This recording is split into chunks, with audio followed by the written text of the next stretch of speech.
this is how else it plays out a lot of times.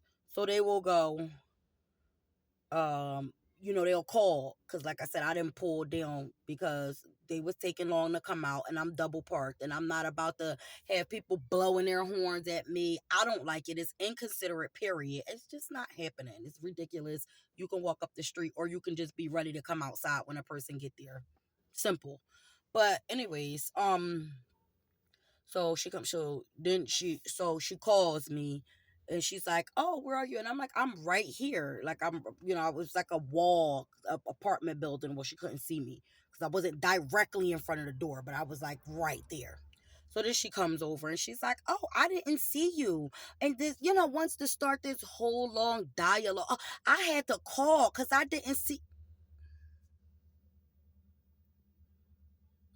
you. You fell in the car, right?" Like, of course, I'm not saying this to them, but I'm just saying to you guys, you fell in the car, right? What is the conversation about then?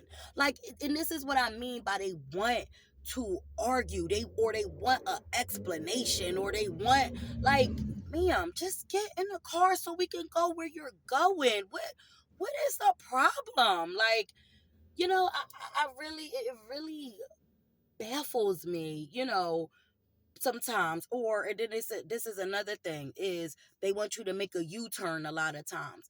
Let me tell you how making a U-turn is one of the most unsafest driving practices. I don't know if that's the right word. That's the word I'm gonna use.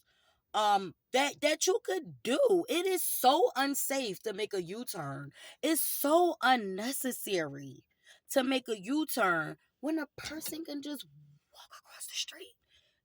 Like, now, granted, if they got bags, if they got kids, if car seats, stuff, I get it.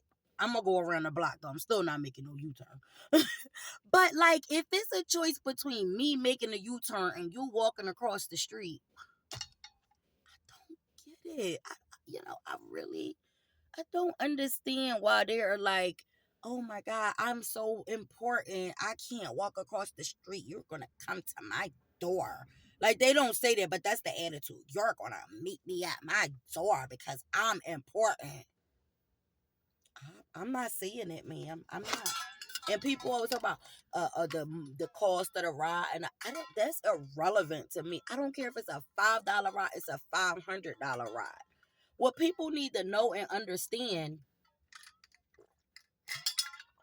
is that it's not that deep and it's not that serious.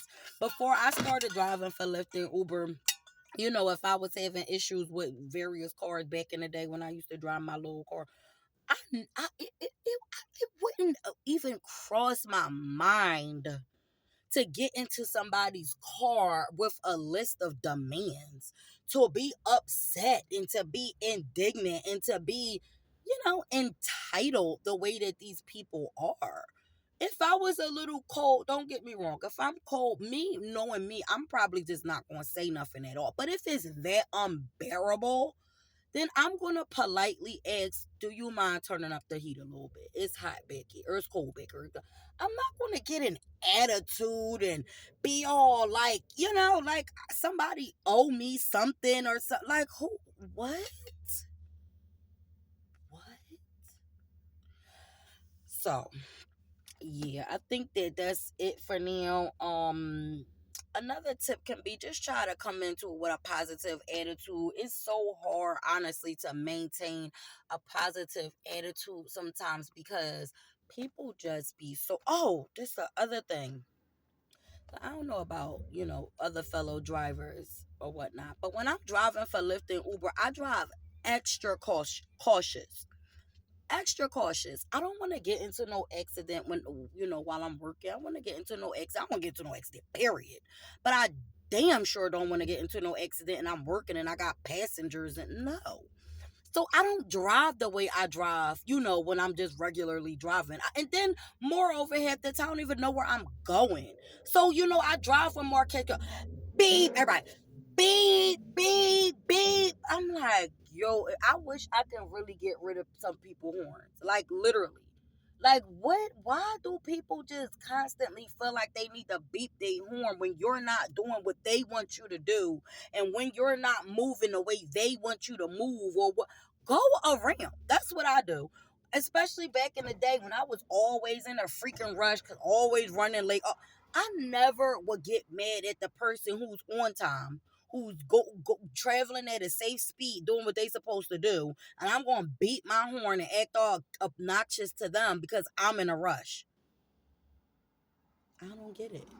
It's just so many different variables, with this driving thing, and it's debilitating sometimes, like I said, like, so sometimes I will switch between doing Lyft and Uber, and sometimes I'll do Spark because sometimes I just don't feel like, people, and I will literally be like, the groceries don't talk.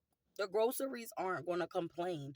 The the groceries aren't going to, if you're having a wonderful, great day, just put you in a bad mood by coming in your car, dumping all of their life's woes on you. And people need to stop doing it. I've had people literally be on a phone with their family members, and they will get in a car and be like, oh, so and so, I'm going to call you back. And then have a conversation with me about whatever they were talking to their family member on the phone about. That's weird. Like, you know, it's really strange. And then these people also get in a car, and I swear, like, they be wanting attention, because like they will get in a car and just start talking like really loud about stuff that's like, what? So I just put on my earphones and like tune them out. Like, I do not want to hear your conversation. I am not interested in your conversation, you know?